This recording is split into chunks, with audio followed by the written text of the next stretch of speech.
Good morning mga kabubuyog. Once more, it's your host Jai. Dahil wala nga tayong event today, magpa-pamper tayo. So, papaayos tayo ng buhok and kay doktora papa-adjust tayo ulit ng bracket. Kaya may ipis. So, ayun nga. So, very saya ng araw natin ngayon kasi wala lang. Gusto ko lang maging masaya kasi nga it's another day. Every day is kailangan mag-celebrate ang life. Thank you. And of course, mag-prepare na tayo, maliligo na ako. So mamaya, balik ko na kayo. Okay, for now, medyo malat. Guys, good morning. Medyo malat pa rin. Pero mamaya okay na yan. So ngayon ay bibili kami ng ulam. Struggle kasi hindi ko mabuksan yung Facebook and Messenger ko dahil yung SIM card ay hindi naka-insert. So ayun, nag-auto-log out. Kinakabahan tuloy ako. Mamaya kunin ko yung SIM card sa bahay para ma-log in. So alis muna kami. So mga kabubuyog, ito na kami bumili ng ulam sa may 5-star chicken. Ito lang sa may Wawang Pulo. Grabe, at meron din silang milk tea rito. Siyempre nag-milk tea rin yung mga kids namin nakasama. So ang in-order nga namin ito is 3 cookies and cream. Yung medium lang kasi yung mga kids lang yung meron. So after nga namin mag-lunch mga kabubuyog ay pumunta nga kami ng Masway para nga bumili ng Yakult and some breads para sa mga bata.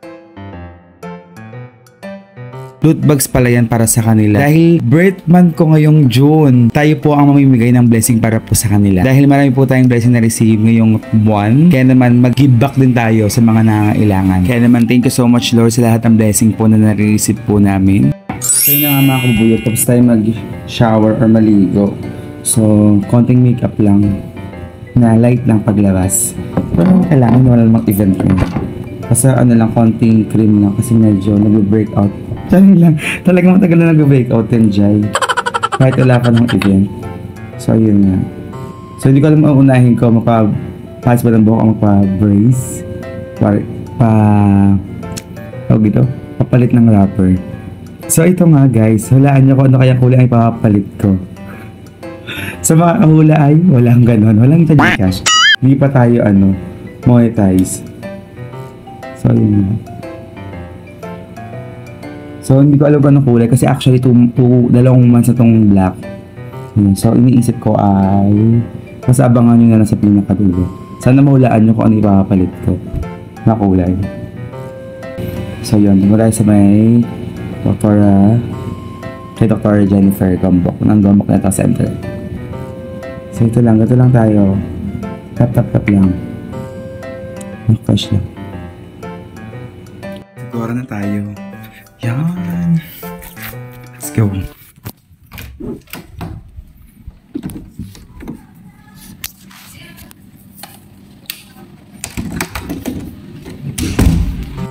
So mga kabuyog, biyahe na nga tayo papunta sa unang pupuntahan natin, ang salon, sa Pickle Salon, dahil magpapaayos tayo at magpapakulay muli ng buhok.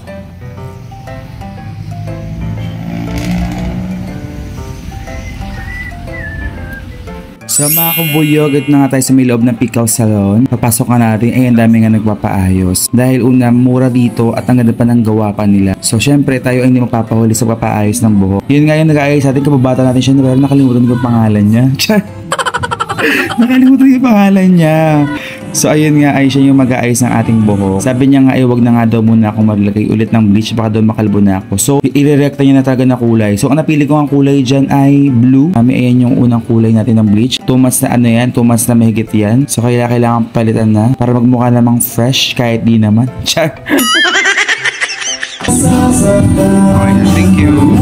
So mga kabubuyog, tapos na nga tayong kulayan. Aantayin na nga lang natin ng mga 30 to 45 minutes. Then after niya, pupunta na nga tayo sa ating dentista sa may dalandanan sa may Gombok Dental Center para magpa-adjust. So banlawan time nga, ito na nga yung favorite part ko pa nagpapasalon kasi nakakalibre ako ng ligo. Char! Nakaka-relax kasi siya pag binapasa yung ulo mo, nakaganyan yung higa. And after nga ay i-blower na nga yung buhok natin para makita yung result. At ito na nga yung bagong kulay ng buhok natin. Mamaya papag-wait pa nga ako para mas ma-appreciate natin yung kulay. Thank you so much, Pickle Salon. At nandito na nga tayo sa may Gombok Dental Center. Dito lang ngayon sa may G. Lazaro Street, Dalandanan, Venezuela City para magpa-adjust ulit ng ating brace. So mga kabubuyog, waiting na nga lang tayo para sa ating pagpapa-adjust. Ito tayo sa may loob ng Gombok Dental Center. Grabe, ano kayang kulay ang babagay ngayon sa aking ngipin? Nag-iisip nga ako dyan kung anong kulay talaga, pero mamaya na lang.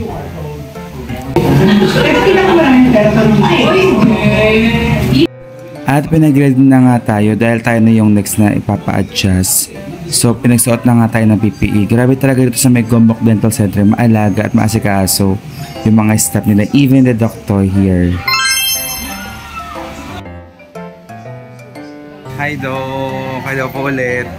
Grabe at chinek up na nga ulit ni Dr. Jennifer Gombok yung ating ngipin. At lininisan na nga rin niya ng konti. At nagpalit na nga kami ng rubber. Ang napili ko ng rubber na kulay ay kulay green. Sabi nga nakakaputi nga siya ng ipin, sabi ni Doktora. Highly recommended nga sa akin ng Gombok Dental Center. Dahil una, mura. Pangalawa, hanggang talaga ng kamay, Dok. Kaya ako magbabalak kayo mag-brace, hindi na kayo mapabrace dahil ang mura ng down payment.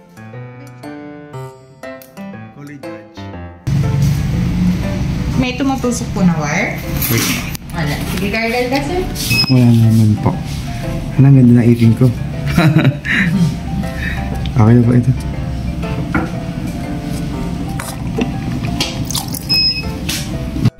Tayo pala yung last client ni Dr. Jennifer Gombok ng Gombok Dental Center. Muli, thank you so much, Doktora! At ngayon nga mga kabubuyog ay plakad naman tayo para maghanap ng barbershop. Pero may pinapagupit na talaga ako rito sa may dalandanan. Dito nga lang ngayon sa may Double G Barbershop. Yung lagi ko nga gupit dito, yung side is uno tapos may konting bangs. Para hindi ako matusok yung mata ko while doing hosting. At patapos na nga tayong gupitan. Shout out Kuya Dong. Siya yung ating barbero. Ano ba tawag sa hairstylist. At tapos na ang isang araw nating madaming ginawa. Ingat sa akin sa pag-bye.